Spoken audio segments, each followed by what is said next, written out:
नमोस्तु आचार्य, नमोस्तु आचार्य, नमोस्तु। मेरा नाम अनीता जैन, मैं मौजपुर दिल्ली से हूँ। मेरी शंका यह है कि इतनी गर्मी में हम साधुओं की आहारचर्या किस तरीके से कराएं जो उनका स्वास्थ्य सही रहे। नमोस्तु आचार्य। दाता के जो 7 गुण होते हैं उसमें से एक गुण है विवेक नाम का गुण है। उसको इतना विवेक होना चाहिए कि हम साधु को गर्मी में कैसा आहार कराएं या उनकी वैयावृत्ति कैसे करें, ठंड में किस प्रकार से आहार और वैयावृत्ति होना चाहिए।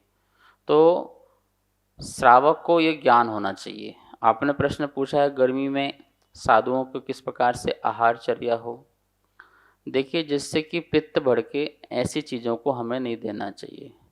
अधिक गरम गरम जो है सामान नहीं देना चाहिए, क्योंकि उससे पित्त भड़केगा और उनको उल्टी आदि बमन आदि हो सकती है।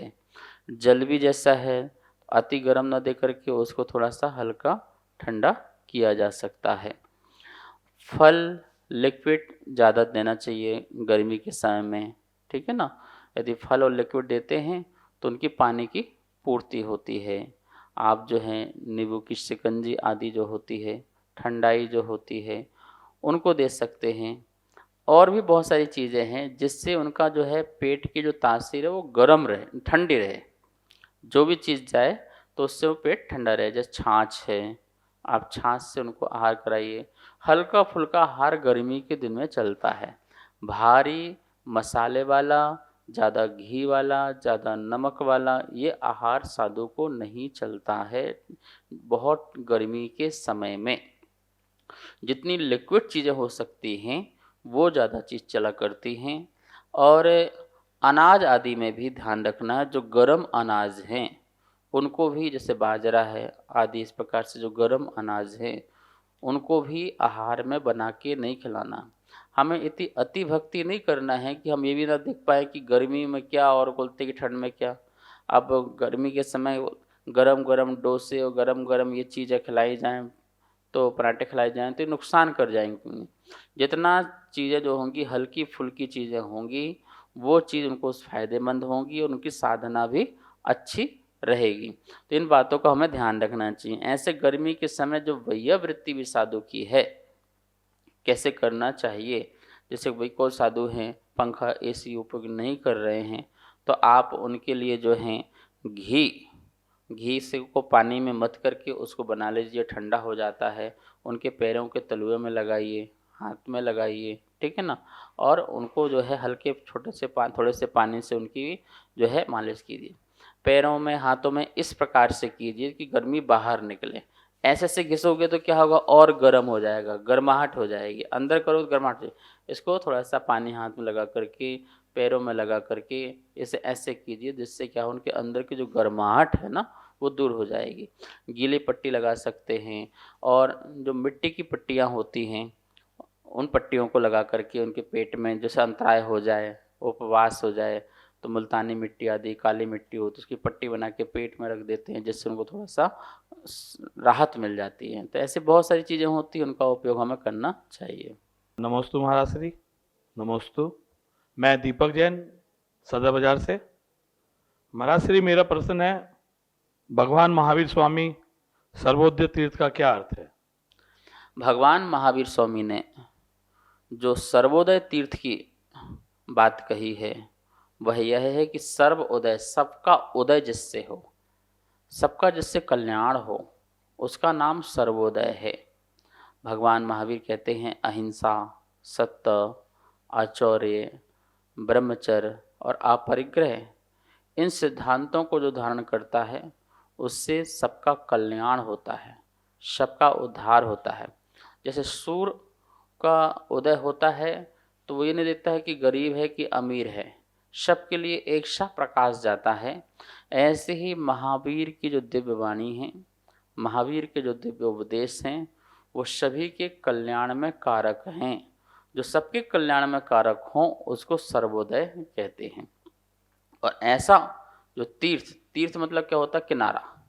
तीर्थ का तो होता है किनारा, जिस किनारे से तिरा जाता है, इस किनारे से दूसरे किनारे पहुंचा जाता है।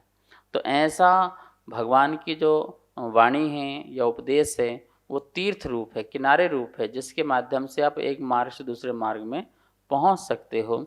और यही सर्वोदय तीर्थ का अर्थ हमें समझना चाहिए। नमोस्तु महाराज श्री, नमोस्तु। मैं चारू जैन गुड़गांव से हूँ। मेरा प्रश्न ये है कि छोटे बच्चों में धर्म की प्रभावना का भाव कैसे बढ़ाया जाए। छोटे बच्चों में धर्म प्रभावना, ये बात मैंने कई बार बोल चुका हूँ, कई बार समझा चुका हूँ।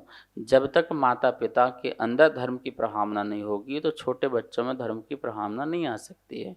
माता पिता ही स्वयं मंदिर जाएं, पूजा पाठ करें, साधु संत के पास जाएं, आहार लगाएं, चौका लगाएं और अन्य जो धार्मिक कार्य हैं वो करें, तो बच्चों को प्रेरणा मिलती है। जब हम स्वयं करते हैं तो बच्चों को बोलना नहीं पड़ता है, बच्चे लोग स्वयं ही करना प्रारंभ कर देते हैं, देख देख कर करते हैं। हम लोग कई बार देख देख के सीखे थे कि ये करते हैं तो हमें भी ऐसा करना है, ये मंदिर जा रहा है तो हमको भी मंदिर जाना है, ऐसे ही बच्चे सीख जाते हैं। तो उससे उनके अंदर धर्म की प्रभावना आ जाती है। आपको भी इतना तो ज्ञान होना चाहिए जिससे हम बच्चों के उत्तर दे सकें। बच्चे लोग प्रश्न पूछेंगे, आपके साधु नग्न क्यों रहते हैं, महाराज नग्न क्यों रहते हैं, हाथ में हार क्यों लेते हैं, विहार क्यों करते हैं, हमारे भगवान ऐसे कपड़े क्यों नहीं पहनते हैं, फूल क्यों नहीं चढ़ाते, मतलब बहुत सारी बातें हो सकती हैं। तो क्या आपके पास कोई समाधान है? क्या आपने कुछ को पढ़ लिखा है? नहीं ना, तो कैसे समाधान करेंगे? तो इसलिए आपको भी थोड़ा सा अध्ययन होना चाहिए।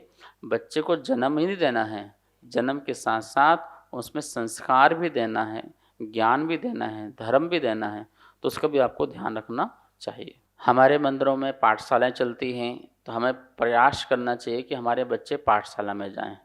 जैसे हम कोचिंग जाने के लिए बच्चों के लिए कितना प्रयास करते हैं, या स्कूल भेजने के लिए उनको बस लगाते हैं, या कितना पैसा खर्च करते हैं, तो बच्चे जो हैं पढ़ने जाते हैं, ठीक है, टीचर को देते हैं, होम ट्यूटर लगाते हैं। लेकिन क्या कभी धर्म की पढ़ाई के लिए कि हम बच्चों के लिए पैसा खर्च करते हैं क्या?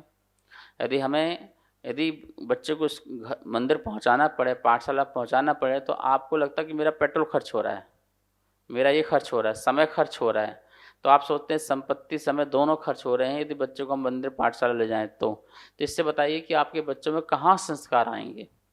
आप जब 10-20 हज़ार रुपये मंदिर स्कूल जाने के लिए या कोचिंग जाने के लिए खर्च कर सकते हो महीने में, तो क्या 1-2 हज़ार रुपये बच्चों को पाठशाला जाने के लिए खर्च नहीं कर सकते हो क्या? जिससे उसका भविष्य और आपका भविष्य दोनों ही बचना है। उसको तो बचना ही बचना, सबसे बड़ा भविष्य आपका बचे, क्योंकि वो संस्कारित रहा तो आपका जीवन भी अच्छा रहेगा, और वो बिगड़ गया तो सब बिगड़ गया मामला। बच्चे के स्कूल में 50% आएगा चलेगा, लेकिन धर्म में 100% हो, इस बात का ध्यान रखना। इससे दोनों का जीवन क्या होगा? सुरक्षित और व्यवस्थित रहेगा। इसी से बच्चों में धर्म प्रभावना आ सकती है, पाठशालाओं के माध्यम से, गुरुओं के पास जाने से। कम महीने में एक बार जरूर किसी न किसी के निर्गंथ गुरुओं के दर्शन कराने ले जाया करो। देखते ही बच्चों को अच्छा लगता है, वो गुरुओं की बात सुनते हैं, मानते हैं, आपकी ना माने पर उनकी मानते हैं। इससे धर्म प्रधान उनके अंदर अच्छी हो सकती है। इस कार्यक्रम के पुण्यार्जक थे